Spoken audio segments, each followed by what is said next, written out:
A Cúcuta llegan las noticias de interés social, educativo y sindical. Ciberespacio educativo, periodismo objetivo, moderno, serio y con responsabilidad. Ciberespacio educativo.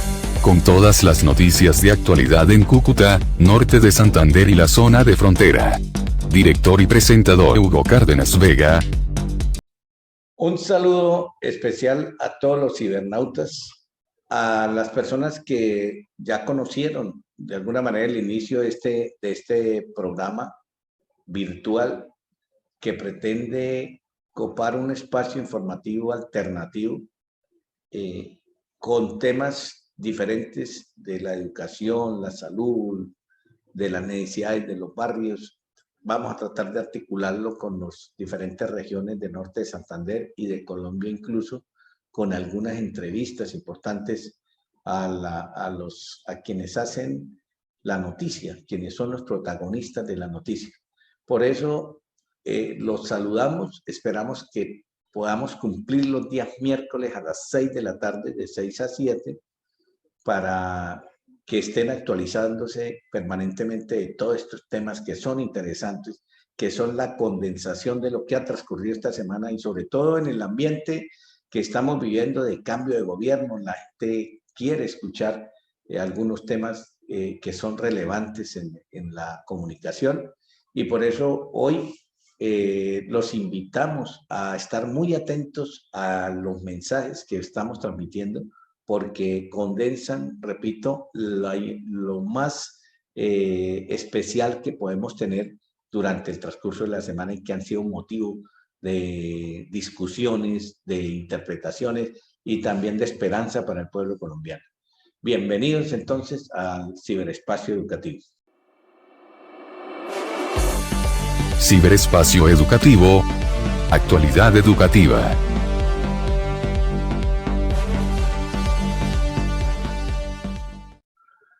Bueno, el análisis de hoy o los comentarios de hoy se refieren a los eventos postelectorales del 19 de junio. Un trabajo enorme el realizado en estos momentos por parte del equipo del Pacto Histórico en Norte de Santander. Hay varias características que queremos señalar. Primero es que este departamento es un departamento complicado desde el punto de vista político y más por la cercanía al evento de la situación venezolana, lo que ocurrió en todo este tiempo. La situación de querer comparar el sistema que tenía Petro, que tiene previsto Petro con lo que ocurrió en Venezuela, pues siguió haciendo causa cuando es una situación totalmente diferente y además porque lo que se está planteando es un modelo de liberalismo avanzado, es el progresismo, es como de alguna manera todo mundo es propietario, puede llegar a tener sus propios bienes sin restricciones, pero que hay un límite en los monopolios, que es donde prácticamente se fundamenta la situación de equilibrio que da Gustavo Petro en su programa de gobierno. Es decir, cómo se limita que el capital industrial, que el capital financiero, los terratenientes tengan unos elementos específicos, entre esos el pago de impuestos, pero también la posibilidad de que ellos colaboren con la redistribución de esos ingresos para que la población mayoritaria, que es de 25 o 21 millones de personas, que lo dice el DANE, y 8 millones que están en la miseria, puedan acceder a los beneficios. Esto ha empezado a tomar su rumbo y nos parece muy importante saludar el espíritu conciliador del gobierno. Eso es un espíritu no prepotente, sino es la búsqueda del entendimiento. En esta primera etapa, pues hay que entender que seguramente van a haber cuadros colocados allí provenientes de los diferentes partidos, pero que de alguna manera tienen un pensamiento cercano a ir cristalizando ese programa de gobierno que presentó Gustavo Petro a toda la población colombiana. Presentar el plan, el proyecto de gobierno y hacerlo realidad hay un camino enorme. Por eso nosotros siempre hemos dicho que aquí se va a iniciar un proceso y que debemos ser pacientes. De pronto entender la dinámica económica, que es muy grave, el estado en que está Colombia, la deuda externa, el problema del déficit que tenemos fiscal enorme, igualmente la situación de gravedad del desempleo, la miseria que pulula en todas partes. Todo eso genera de alguna manera un elemento de bastante cuidado para el gobierno, porque no podemos asumir que este gobierno tenga la solución de forma inmediata. Pero sí, desde el inicio, con la ubicación de algunos cuadros políticos que entienden el proceso, se puede ir estructurando una economía que sin afectar a la clase media, sin afectar a los sectores que tienen pues, sus recursos, pueda equilibrar un poco la situación de la financiación de ese déficit tan enorme que hay hoy desde el punto de vista económico. Entonces, somos pacientes de este proceso, por eso llamamos la paciencia necesaria a entender, más que todo los que hacemos parte del pacto histórico, tenemos que ser muy prudentes en saber cómo se va manejando la situación de gobierno y ser los mayores colaboradores en ese proceso, para que ojalá, sin sobresaltos, se pueda llegar a fórmulas de acuerdo. Y en esas fórmulas de acuerdo hay una estrategia planteada por el gobierno de Petro, que es lograr un diálogo nacional que se va a aterrizar en las regiones y que es nuestra responsabilidad ayudar a conducir ese diálogo para que hagamos acuerdos de tipo regional que vayan a enriquecer el plan de gobierno de los 4 años de Gustavo Petro, que deberá estar organizado en 6 meses posteriores a su posesión, es decir, vendrán unas mesas de trabajo. Son diferentes a las mesas de empalme, a las mesas de trabajo que son muy amplias. Esas mesas debemos convocarlas y ser gestores, los miembros del pacto histórico, de la convocatoria a todos los sectores, la iglesia o las iglesias, a los sectores juveniles, los sectores del campo, los sectores de la tercera edad, las mujeres cabeza de hogar, los barrios populares, los campesinos, los productores de las diferentes ramas. Todo eso debemos hacer parte para escuchar sus angustias y sus propuestas, porque no puede ser de otra manera que hagamos la transformación pacífica y entender que esto va a ser procesado adecuadamente. Lógicamente que aquí vendrán algunos cuadros importantes regionales y nacionales encabezando estas propuestas de gobierno, articulándolas con los gobiernos incluso existentes hoy, porque nosotros no podemos sustraernos de una realidad. Todos los alcaldes y los gobiernos están en manos de los partidos tradicionales, entonces eso tenemos que saberlo acompasar para que sea fundamentalmente el beneficio al pueblo el que vaya encaminando ese programa de gobierno. En la medida en que se cambian algunos elementos importantes estructurales, como es el tema de la contratación, que ya sea más extendida hacia las comunidades, que sea más supervigilada las comunidades y administradas, vamos a cortarle el chorro allí a la gran corrupción que hay en Colombia. En la medida en que se va organizando las reformas en el tema de la salud, de la educación, del agua potable, del saneamiento básico, vamos a ver que hay liberación de recursos y se puede ir inyectando hacia esos sectores. La verdad es que estamos muy atentos, estamos en plena conformidad en que Gustavo Petro tiene todas las manos libres para que pueda encabezar lo que él piensa. Es un luchador muy inteligente y en ese sentido nosotros no le jugamos a la polarización, le jugamos al encuentro, a la posibilidad de construir la paz en las regiones, iniciando por convocar a todos esos sectores que hoy hacen violencia y estructurar todo un trabajo para que en estos 6 meses podamos tener un enriquecimiento de unas propuestas, como es el caso para nosotros muy importante, el de la frontera, que debe abrirse lo más inmediato. Hemos estado participando en estos eventos y nos parece extremadamente importante la apertura de esa frontera, porque tanto en Venezuela como en Colombia, con alegría, estamos viendo de que se va a abrir fuentes de trabajo, que va a haber un intercambio, que va a haber una aireación, una oxigenación a todo este problema de tipo económico. Y ya en el plano del pacto histórico, pues nosotros entendemos que el pacto histórico es la sumatoria de varias fuerzas, de varias tendencias, de pensamientos, no es una sola fuerza. Y como no es una sola fuerza, nos pusimos de acuerdo en un pacto para confluir en una fórmula que es el pacto histórico. Ese pacto histórico hay que seguirle dando fuerza, hay que aterrizarlo en los municipios, hay que aterrizarlo en los barrios, hay que aterrizarlo en cada sector social para que allí haya la expresión de los dirigentes y ayudemos a construir ese proceso de conciliación, pero también de escuchar y resumir propuestas, como también aspirar a que tengamos un perfil propio en los municipios, en los consejos, en las alcaldías. Tenemos que jugarnos un perfil de unidad del pacto histórico.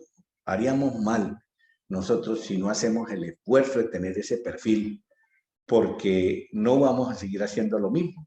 Es decir, hay que colocar personas que jalonen un proyecto alternativo en todos los niveles. Y para hacer eso necesitamos de mucha unidad, también de amplitud, porque las personas que se comprometan con un programa, las personas que estén al lado de nosotros, pues podemos decir que hacen parte del frente amplio político, y sobre todo en este departamento que es complicadísimo el tema de la política, por cuanto prácticamente obtuvo la contraparte 3 veces más del número de votos que obtuvo el pacto histórico. Eso es una realidad y no la podemos esconder. Tenemos que seguir ganando en el crecimiento. A todas las personas que quieran hacer parte, lo podemos hacer sin ambiciones, sin estar peleándonos los puestos. Es más bien contribuir con lo que el discurso que hemos tenido de generar un clima de ayuda, de confianza. Ahí se van a ubicar perfiles indudablemente del pacto histórico y son los responsables de seguir conduciendo la política del gobierno nacional hacia los territorios. Yo creo que esa es la medida, la convocatoria es la tranquilidad, a seguir trabajando por la unidad, a identificarnos con los diferentes, a trabajar puntos de coincidentes para que este país no entre en una polarización que no le conviene a nadie. Yo creo que la tranquilidad que transmite hoy Gustavo Petro es: abramos la compuerta del diálogo, abramos la compuerta de la conciliación, vamos a trabajar por la paz entre todos, que ese es el mecanismo más importante para estructurar el desarrollo del país. A todos ustedes esperamos que estén muy atentos al desarrollo y al devenir de lo que ha venido aconteciendo, para que el 7 de agosto le demos inicio a un nuevo país, un país que se proyecta hacia las soluciones importantes, estructurales, de manera pacífica y de manera muy conciliada y de manera calmada, porque eso es lo que está haciendo hoy la convocatoria del Pacto Histórico y el Frente Amplio en favor del pueblo colombiano.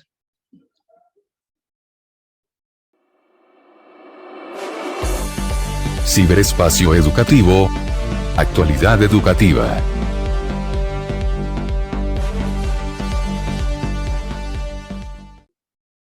Los invito a escuchar el siguiente mensaje musical en el día de hoy, mensaje que nos llena de esperanza en medio de esta situación de confusión incluso que todavía reina en el país, pero que poco a poco vamos tomando el rumbo de la confianza. Escuchemos el siguiente mensaje musical.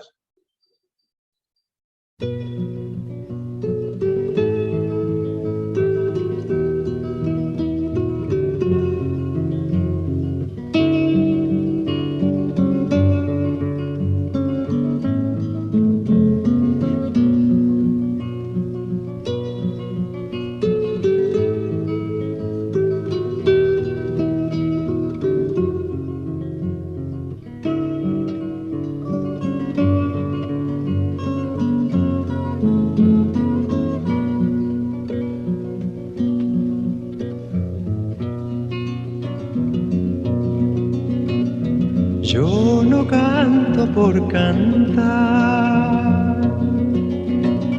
ni por tener buena voz. Canto porque la guitarra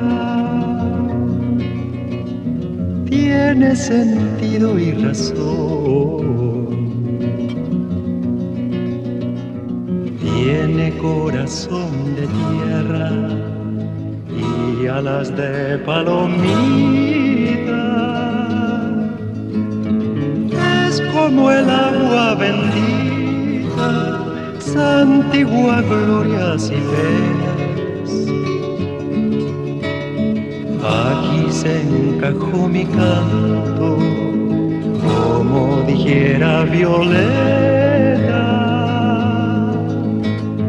Guitarra trabajadora, con olor a primavera.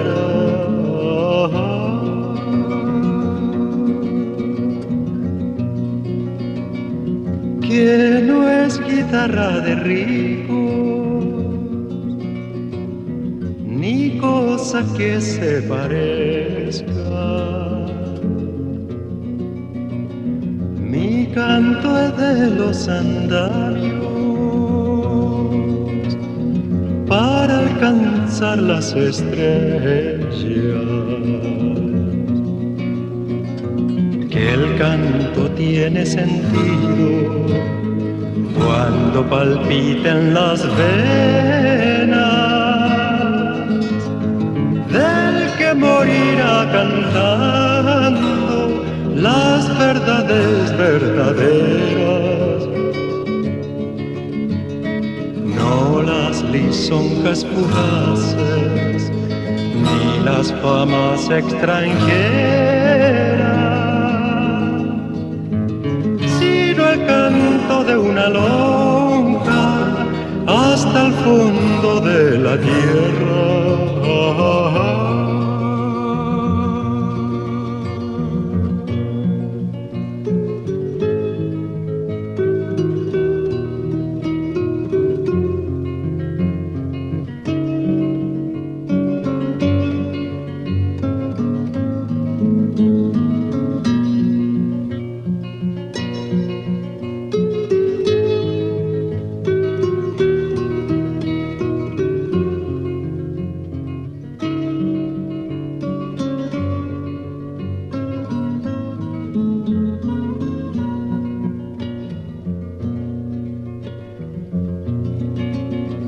Ahí donde llega todo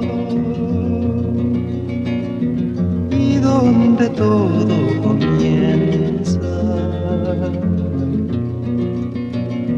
canto que ha sido valiente, siempre será canción nueva. Siempre será canción nueva. Siempre será canción nueva.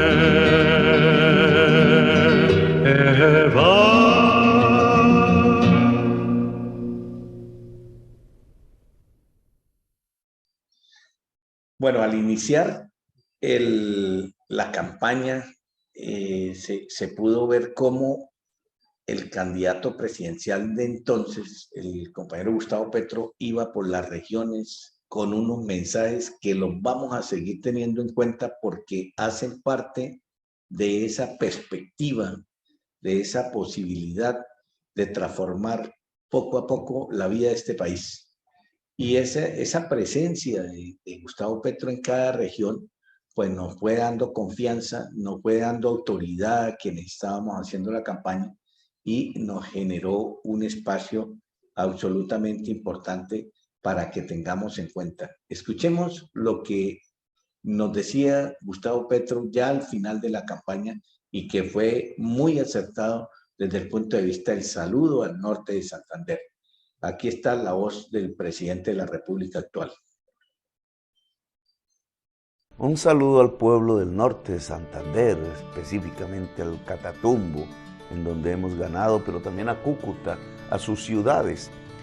donde queremos que la universidad pública, antaño poderosa, pueda cubrir a toda su juventud, donde queremos reabrir la frontera como toca, que es reconstruyendo las relaciones diplomáticas para que la prosperidad pueda llegar de nuevo a las tierras del norte de Santander, para que no se violen más derechos humanos en la frontera, violaciones, cruzando ilegalmente las trochas, para que los grupos del crimen no sean los dueños del territorio. Queremos que los venezolanos y venezolanas que habitan el territorio del norte de Santander, que libremente quieran volver a su patria, vuelvan. Y queremos darles derechos en la igualdad de condiciones de cualquier ciudadano colombiano a quienes se quieran quedar en Colombia. Queremos un proceso de industrialización en Cúcuta. A una hora en tren moderno del mar, a través del lago de Maracaibo, buscaremos un acuerdo bilateral para que Cúcuta pueda tener salida al mar con un propósito, que Cúcuta sea una de las ciudades más industrializadas de Colombia, lo mismo que la región del Táchira al otro lado de la frontera. Queremos que la agricultura del norte de Santander se pueda industrializar, que en el Catatumbo no sea la hoja de coca, sino que sea la alimentación de la población la que pueda ser cultivada en sus campos. Y sabemos que para lograrlo hay que buscar que el campesinado del norte de Santander pueda ser dueño también de la industrialización de sus productos.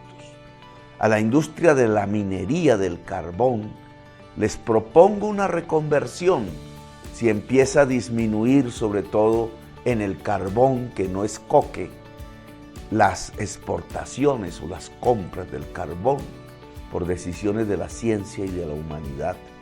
Y es que en mi gobierno habrá la mano tendida para que el trabajador de las minas pueda convertirse con iguales ingresos en copropietario de la producción agraria y agroindustrial, y que el empresario del carbón pueda convertirse sin disminuir sus utilidades en generador de las energías limpias con la ayuda de mi gobierno. No falta un mensaje tan importante en estos programas como es lo destacado que ha hecho el Papa Francisco. Es un pensador, un libre pensador, de verdad que lo admiramos bastante por sus mensajes, especialmente sociales, que van calando en la comunidad, y fue uno de los que de alguna manera generó una confianza al recibir a Gustavo Petro en el Vaticano, recibir también a Rodolfo en el Vaticano, porque generó esa expectativa, primero de aclaración de que Gustavo Petro no es una persona que vaya a perseguir las iglesias, sino que al contrario va a ser una libertad de cultos, va a tener la posibilidad de abrir la libertad en el país. Por eso, escuchemos el mensaje que dice el Papa Francisco, interpretémoslo cabalmente para que el pueblo católico entienda que el hecho de pensar alternativamente no es ir contra los fundamentos cristianos, sino al contrario, es algo muy importante que generamos alrededor de la opinión del Papa Francisco, para quienes de alguna manera, como Gustavo Petro, fueron formados en ese espíritu de los colegios lasallistas y que hoy admiramos al Papa Francisco. Latinoamérica todavía está en ese camino lento de lucha del sueño de San Martín y Bolívar, ¿no? Que es el sueño de la unidad latinoamericana, con los valores latinoamericanos. Y por supuesto, siempre fue víctima y será víctima hasta que no se termine de liberar de imperialismos explotadores, ¿no? Eso todos los países lo tienen, ¿no? No quiero mencionar porque son tan obvios que todo el mundo los ve, ¿no? Y el sueño de San Martín y Bolívar es una profecía, ¿eh?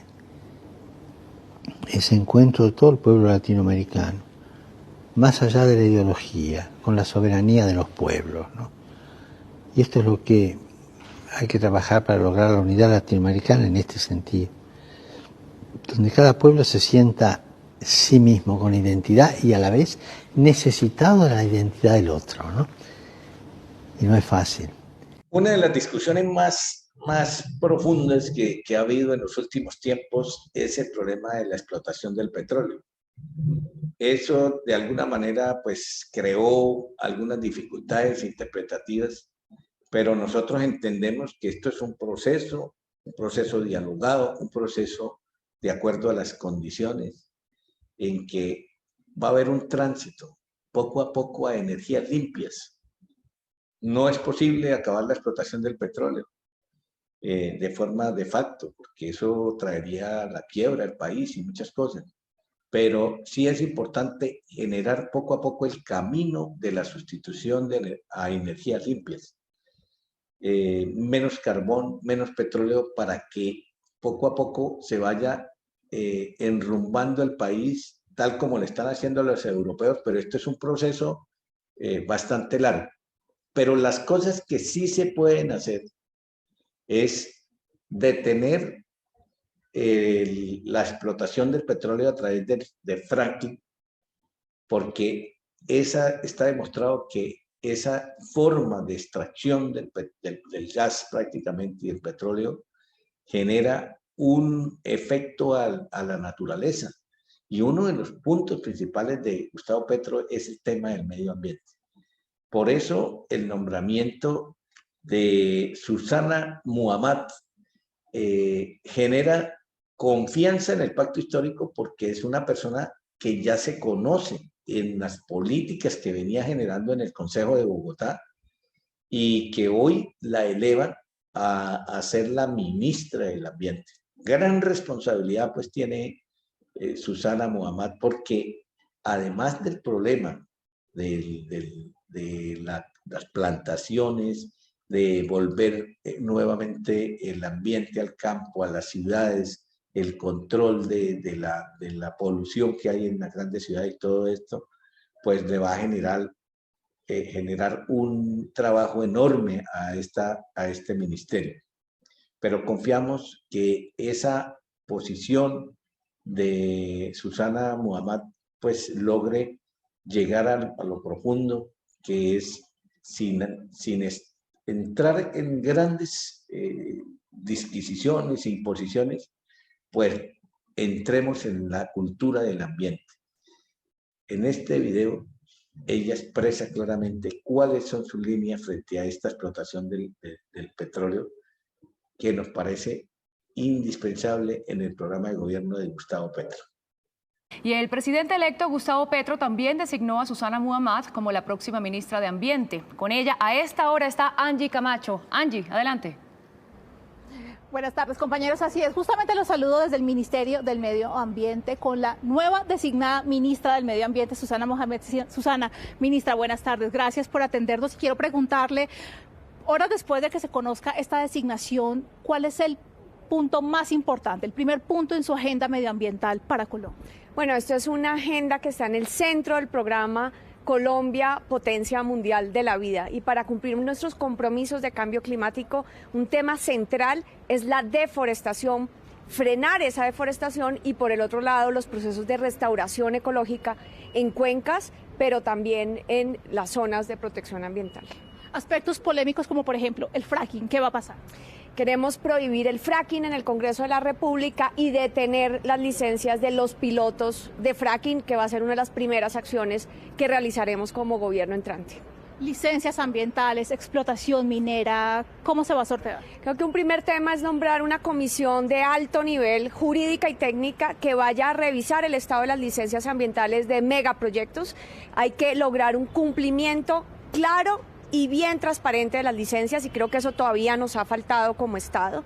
Y lo segundo, tenemos que acelerar la transición energética en Colombia para que podamos decir que estamos realmente logrando una economía que es una economía hacia el siglo XXI. Ese acompañamiento, ¿cómo se hará? ¿Desde el inicio, desde el momento en que las empresas comienzan a hacer sus estudios? ¿Cómo será este acompañamiento? Bueno, ahí también hay un debate a fondo sobre el Sistema Nacional Ambiental. Tenemos que fortalecer ese sistema para que precisamente sea más transparente también para el sector productivo, pero sobre todo para la sociedad y las comunidades. Queremos trabajar de la mano los procesos socioambientales desde los territorios, porque no es posible que hoy el mismo Estado esté generando conflictos socioambientales que le cueste la vida a los líderes sociales y ambientales. Allí también lanzaremos un plan integral de protección a estos liderazgos en lógica de derechos humanos y trabajar, fortalecer ese sistema que inició el gobierno saliente de diálogo social en las regiones para que precisamente eso nos lleve a conflictos irresolubles, sino que sea con la participación incidente de las comunidades, de la población y con acuerdos claros con el sector productivo. ¿Cuál va a ser la política en materia de sustitución de cultivos ilícitos? ¿Sí o no al glifosato? No al glifosato. No podemos tratar de frenar las economías ilícitas envenenando aguas y bosques. Necesitamos, a través de la reforma agraria, a través de los acuerdos de paz y el cumplimiento de la sustitución de cultivos ilícitos, llegar a acuerdo con esas comunidades y a través de todo el sistema de justicia buscar detener esas economías ilícitas. ¿Qué va a pasar con la agenda climática, especialmente en las zonas urbanas? Es fundamental la transición energética porque eso afecta directamente la calidad de las ciudades, sobre todo los problemas que tenemos tan graves de calidad del aire. La transición del transporte público a electricidad es importantísimo. El manejo de ciclos cerrados de los residuos hace parte de las medidas estratégicas de mitigación al cambio climático y también la capacidad de ordenamiento territorial sin llegar a depredar, como está pasando, por ejemplo, en la región central, con la expansión y los planes de ordenamiento territorial en la sabana de Bogotá, territorios estratégicos. Ahí tenemos que aumentar la capacidad de concertación social, la claridad y transparencia de las corporaciones autónomas regionales y el diálogo sincero sobre el futuro de las grandes ciudades en Colombia. El uso de plásticos. Hay que prohibir el uso de plásticos de un solo uso, como va avanzando en el Congreso de la República, y tenemos que empezar a hacer un pacto con la industria para empezar a transformar materiales.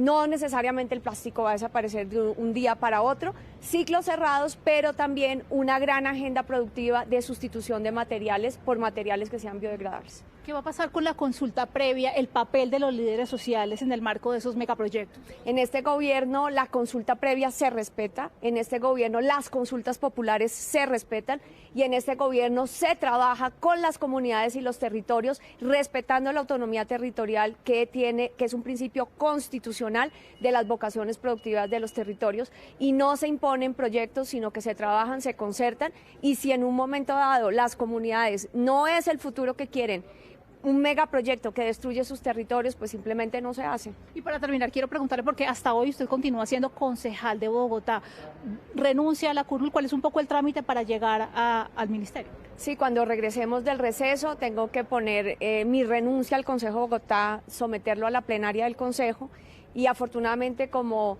pudimos apelar, nuestra curul, cuarta curul de Colombia Humana Unión Patriótica Maíz sigue intacta y subirá la siguiente persona en la lista al Consejo de Bogotá. Muchísimas gracias. Bueno, nos despedimos justamente desde el Ministerio del Medio Ambiente. Esta tarde continuarán las reuniones de empalme.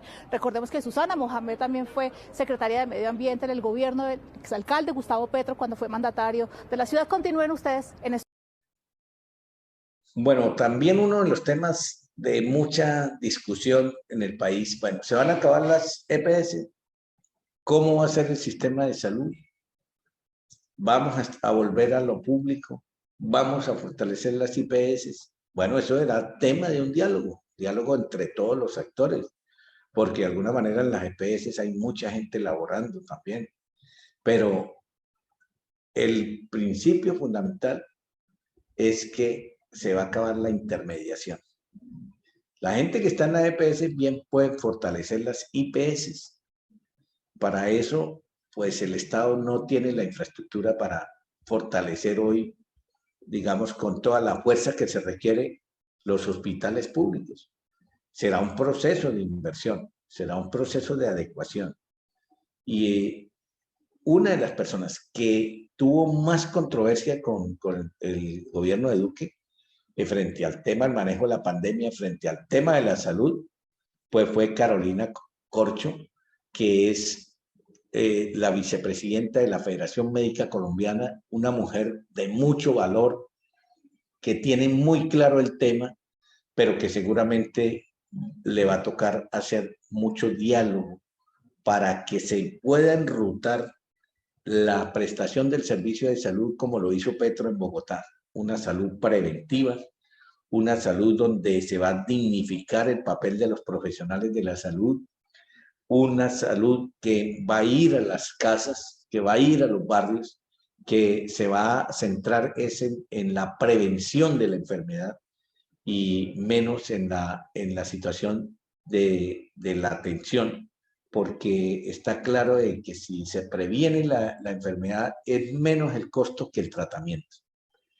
También es una persona que nos salió de joven, además es una mujer que tiene unos valores importantes. Con el magisterio hemos tenido bastantes encuentros en charlas que hemos tenido sobre el tema de la salud. Yo creo que con ella hay que discutir mucho el tema del modelo de salud del magisterio. Nosotros tenemos un modelo excepcionado en salud por la ley 89, la ley 91 de 1989, y nosotros defendemos, digamos, el marco del modelo de salud. Pero indudablemente que al cambiar la estructura, que es prácticamente dado en la ley 100, pues esta ley tendrá que modificarse, tendrá que abrirse a un campo de mirar las necesidades, y va a ser un proceso también muy importante, muy rico en discusiones. Aquí vendrán los dueños de las EPS, vendrán los usuarios de las EPS, son millones de personas que están alrededor de estas entidades, y Carolina Corcho le ha correspondido esta papa caliente, este tema indispensable para el gobierno de Petro. ¿Cómo devolver la confianza en la salud del pueblo? Hoy no tenemos salud. Hoy es un calvario ir a los hospitales. No hay medicamentos, no hay profesionales de la salud en los municipios. Estamos al garete sobre el tema. Han muerto, según lo que decía aquí en esta entrevista Carolina Corcho, 1.400.000 personas en este modelo que ha generado mucha inequidad. Vidas que habían podido salvarse, pero se ha comercializado la salud. Entonces, ahí está otro tema vertical. Todos son importantísimos, por eso nosotros traemos hoy algo que genera importancia, que genera discusión, que genera claridades, y por supuesto nosotros acompañamos a Gustavo Petro en esa disposición de mejorar la salud del pueblo colombiano. Escuchemos a la doctora Carolina Corcho, ministra de Salud designada por el presidente Gustavo Petro. Doctora Carolina Corcho, es un placer tenerte aquí. Muchas gracias, Pablo, por esta invitación para hablar este tema que constituye, digamos, la causa de nuestra vida. Cuéntame, ¿cuál es fundamentalmente el problema de la salud en Colombia? Es que la salud en Colombia se volvió un negocio, es un sistema privatizado en un 80%, pero privatizado no quiere decir que hayan capitales privados, inversionistas que hayan venido a invertir en Colombia, no, es con los recursos de los impuestos de los ciudadanos, de los colombianos que se financia, pero lo manejan privados, muchos de ellos con criterio de negocio, ganancia y lucro. Eso nos ha costado una pérdida enorme de vidas porque este sistema no privilegia el derecho fundamental a la salud y la vida de los colombianos. Es decir, ¿es un sistema en manos de privados, pero con fondos públicos? Completamente. La financiación del sistema de salud es por los aportes de los trabajadores y por los aportes de los impuestos de los ciudadanos del país. Los capitales privados son ínfimos o casi inexistentes. Pero eso es un sistema muy perverso, porque entonces es un negocio. ¿Y quiénes son los dueños de ese negocio? Los dueños de ese negocio son unos particulares que se han lucrado. Los particulares que más usufructúan en el negocio es el sector financiero. El sector financiero en Colombia es el que usufructúa el negocio porque es el que tiene, digamos, el control sobre las EPS. aseguradoras. O sea, los bancos son los dueños de las EPS. Los bancos tienen un negocio con las EPS y es que las EPS son las que recogen la plata que aportamos los trabajadores mensualmente.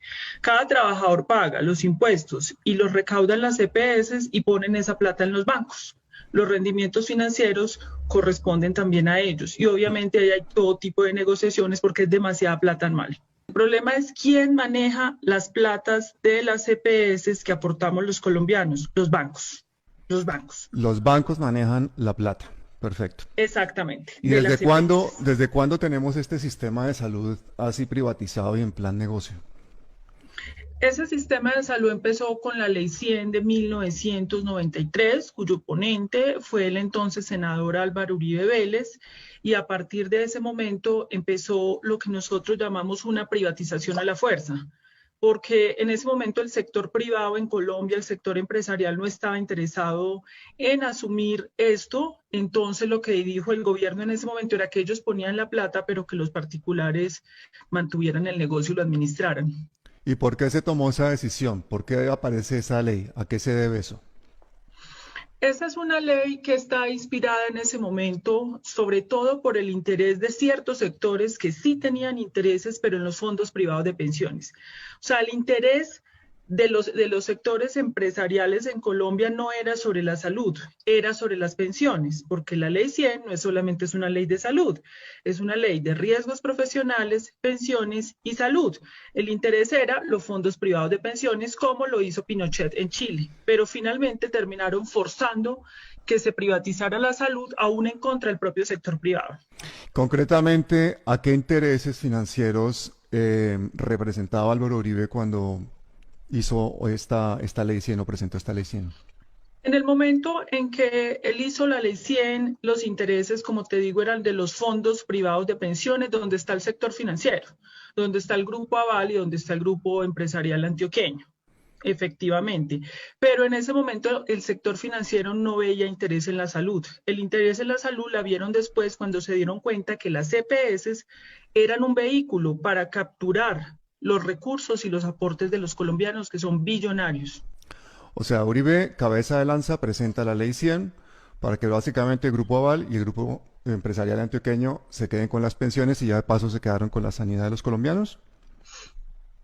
Inicialmente fue así y en este momento el principal, digamos, que tiene el manejo de los recursos de los colombianos es el Grupo Empresarial Antioqueño. La mayoría de las cuentas de los recursos que se manejaban en este país están en Bancolombia. Y en la parte de la prestación de servicios, quien está ingresando a manejar es el Grupo Aval. Son los bancos. ¿Cuáles han sido las consecuencias para la salud de los colombianos de esta privatización de la salud? Las consecuencias para la salud de los colombianos ha sido que entre 1998 y 2010, de acuerdo a cifras oficiales del Instituto Nacional de Salud, en Colombia han habido 1.400.000 muertes evitables.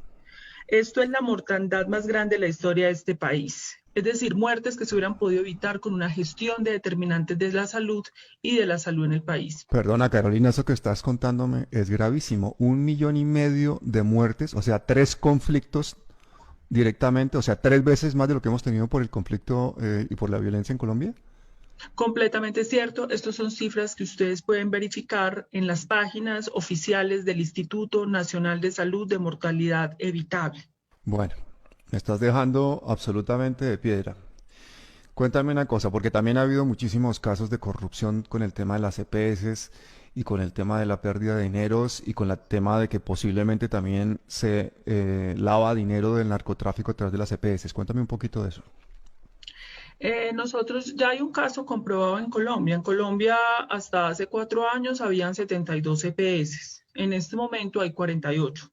Se investigó una de las 72 EPS y se encontró que esta EPS se había saqueado, es decir, destinado con fines distintos a la atención de salud. ¿Qué quiere decir?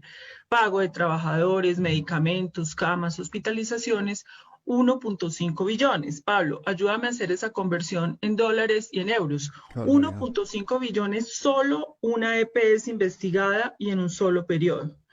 Eso es el tamaño de la corrupción y eso es lo que sabemos. Lo que no sabemos puede ser peor. Si estamos hablando que la mortalidad de 1,5 millones de personas se debe a un mal servicio de salud y segundo, de un robo multimillonario, no entiendo cómo no ha habido una revolución en Colombia solamente por el tema salud. ¿Qué está pasando? ¿Por qué la gente no sabe esta situación, no la entiende o cuál es el problema? Las EPS manejan recursos billonarios, aproximadamente los recursos son por el orden de 40 billones de pesos al año.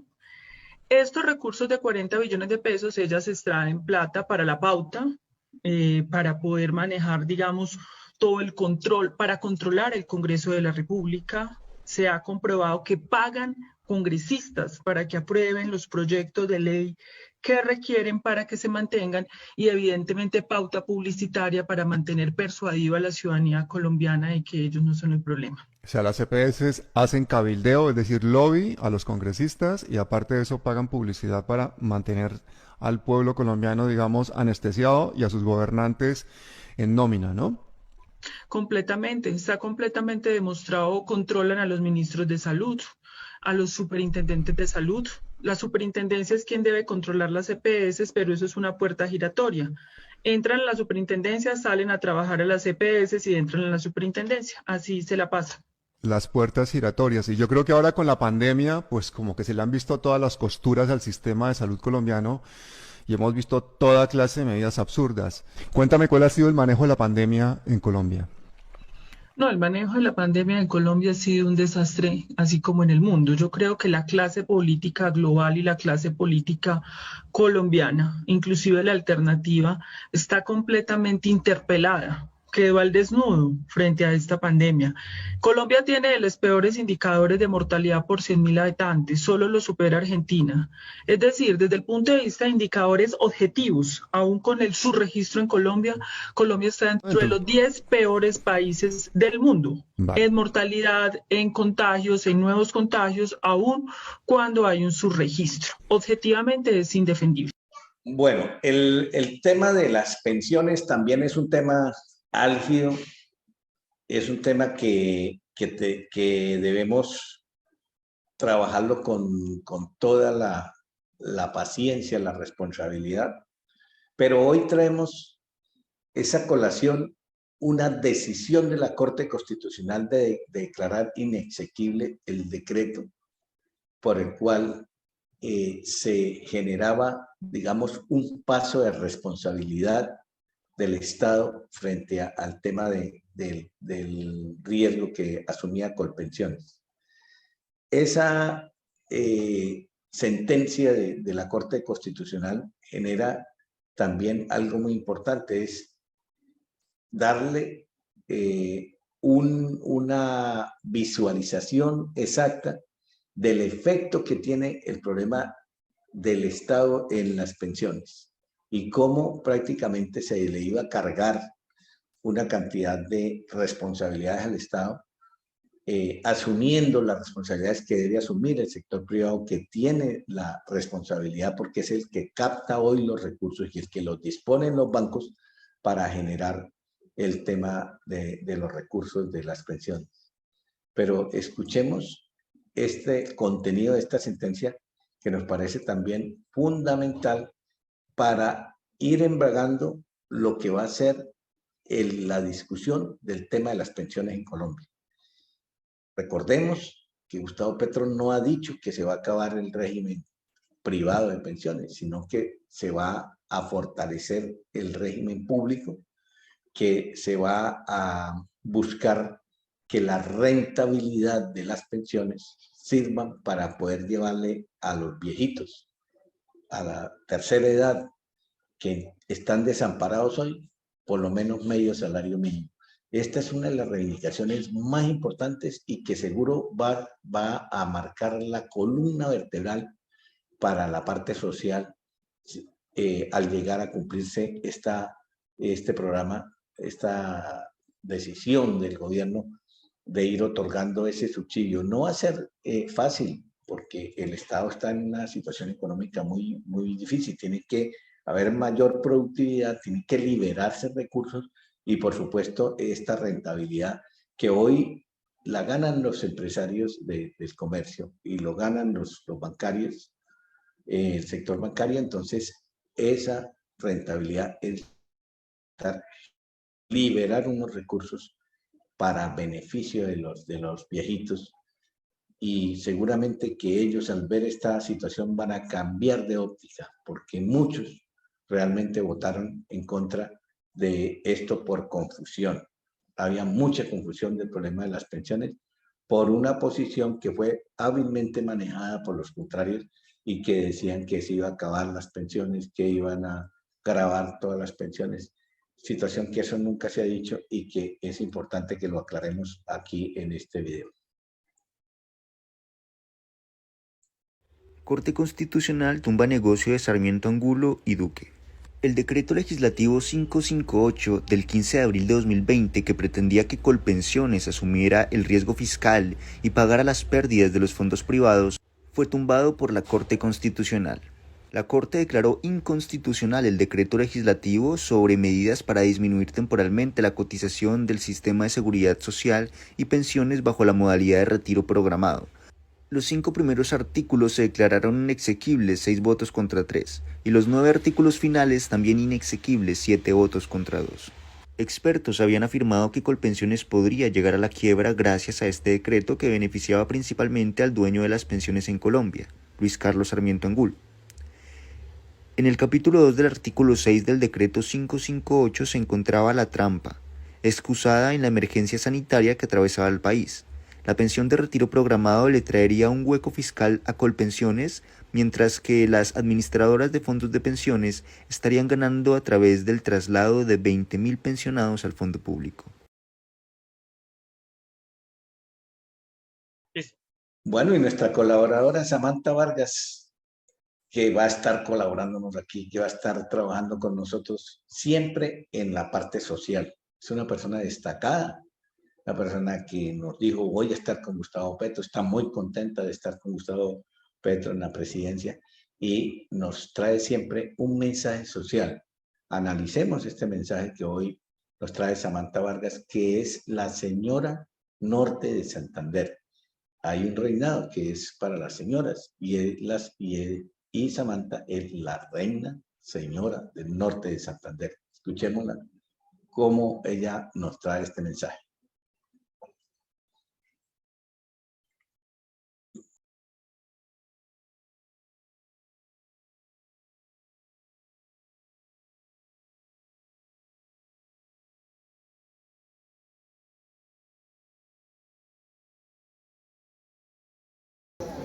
Donde pudimos darnos cuenta lo importante que ha sido y que será el área metropolitana de Cúcuta para el desarrollo de la frontera.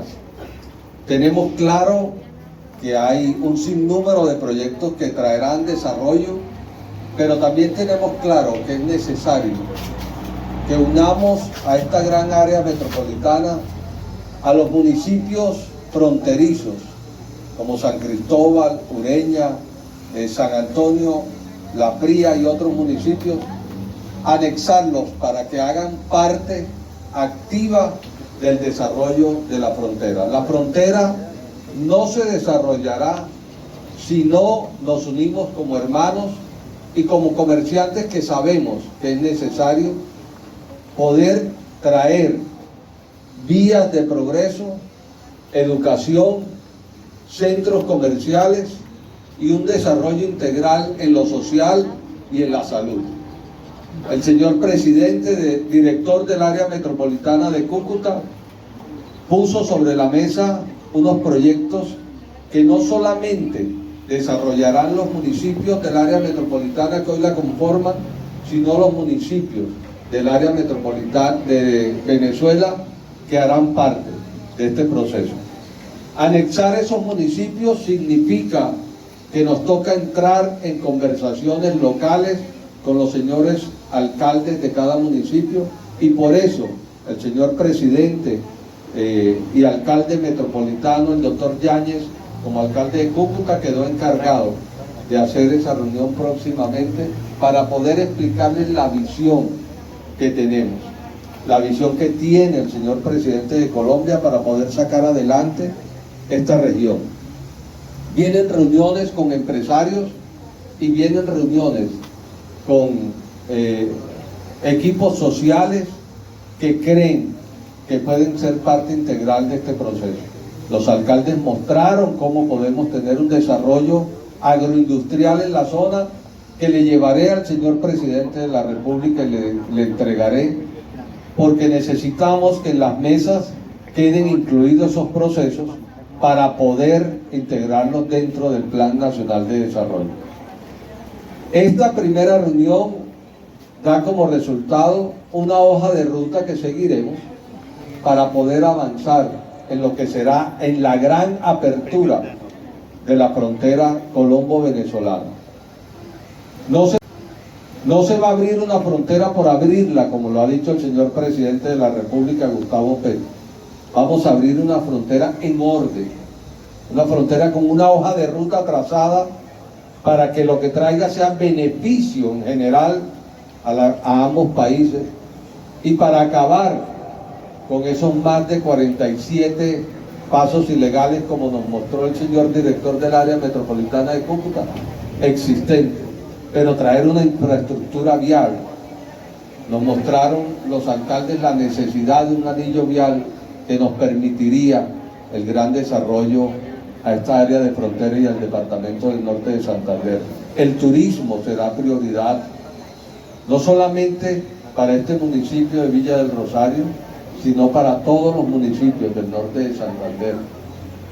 Un gran municipio que abrazaremos con mucho cariño será el municipio de Puerto. Quiero que todos los alcaldes abracen ese municipio para que podamos sacarlo adelante. Le he pedido a la alcaldesa que se monte a ese gran proyecto del ferrocarril que tiene el señor presidente de la República con esta área del país. Pero también le he pedido a todos los alcaldes de parte del señor presidente de la República que podamos contar con su apoyo decidido para que desarrollemos la frontera. Hoy podemos decir que culminamos una primera reunión satisfactoria, con proyectos grandísimos, quiero decirle. Solamente el alcalde de Villa del Rosario tiene proyectos por casi 1 billón de pesos para desarrollar esta zona. Pero tenemos que revisarlos porque hay proyectos metropolitanos que podríamos terminar integrándolos para hacer una sola propuesta al señor presidente de la República. En conclusión, una gran reunión hoy que le permitirá a la frontera, señores, tener un desarrollo en lo social y en lo económico, pero también le permitirá a la frontera decir de una vez por todas que cesó la horrible noche, que trabajaremos de la mano con las autoridades para poder acabar con la delincuencia y que el señor presidente de la República tiene la firme convicción de que podemos tener más maíz, menos coca. Esa es la visión del señor presidente de la República. Si los Estados Unidos, como lo dijo el presidente, quiere menos coca, tiene que permitirnos sembrar más maíz en Colombia. Más maíz, menos coca será lo que se empieza a hablar en el norte de Santander para que podamos tener un desarrollo en lo social y en lo económico. Pero también le permitirá a la frontera decir de una vez por todas que cesó la horrible noche, que trabajaremos de la mano con las autoridades para poder acabar con la delincuencia y que el señor presidente de la República tiene la firme convicción de que podemos tener más maíz, menos coca. Esa es la visión del señor presidente de la República. Si los Estados Unidos, como lo dijo el presidente, quiere menos coca, tiene que permitirnos sembrar más maíz en Colombia. Más maíz, menos coca será lo que se empieza a hablar en el norte de Santander para que podamos avanzar y tener una frontera fructífera en todo sentido. Tenemos que amarnos unos a otros, como es el mandamiento que el Señor nos ha dado, porque nos dice que nosotros extranjeros fuimos en otras regiones. Hace 18 años llegué a esta región y les contaba parte de mi testimonio a los alcaldes que hace 18 años llegué completamente arruinado a esta región, completamente arruinado. y esta región me devolvió no solamente mi vida espiritual, sino que me devolvió mi parte económica también. Y mire dónde estamos hoy, trayendo la palabra del presidente de la República, nada más y nada menos, ser vocero del presidente de la República para decirle a la frontera que el progreso llegó. Dios les bendiga y gracias por el tiempo, alcalde y director del área metropolitana. Bueno, y finalizamos la edición de este programa diciéndoles que todas las semanas vamos a tener diversos temas, no solo de política, porque la política llega a un momento de sus espacios plenos como estamos, ante una posesión del nuevo presidente el 7 de agosto, pero que vamos a tener temas culturales, vamos a tener temas del campo, vamos a mirar cómo sigue la restitución de tierras, vamos a hablar del tema del narcotráfico, vamos a hablar del proceso de paz, vamos a hablar de la situación de frontera con actores.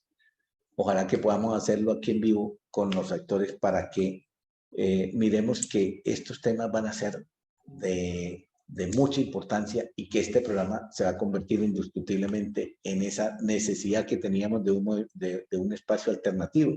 Hay muchos espacios, pero realmente espacios alternativos de responsabilidad pues son muy pocos. Por eso estaremos muy atentos a estar con ustedes, agradecerles que nos hayan escuchado y nos hayan visto en el día de hoy este análisis que es fundamental para ir clarificando el tema del nuevo gobierno.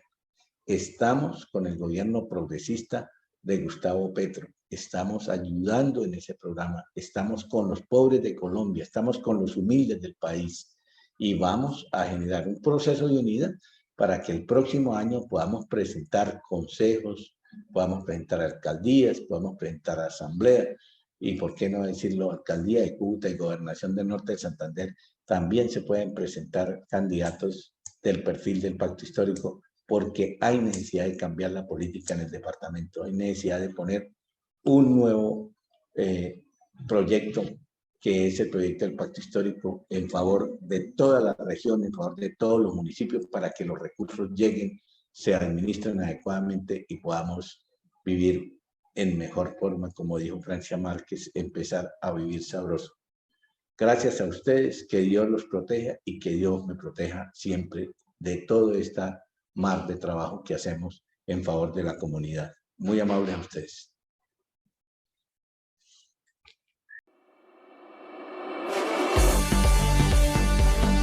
Ciberespacio Educativo, periodismo objetivo, moderno, serio y con responsabilidad. Ciberespacio Educativo. Próximo miércoles de 6 p.m. a 7 p.m. Con todas las noticias de actualidad en Cúcuta, norte de Santander y Colombia.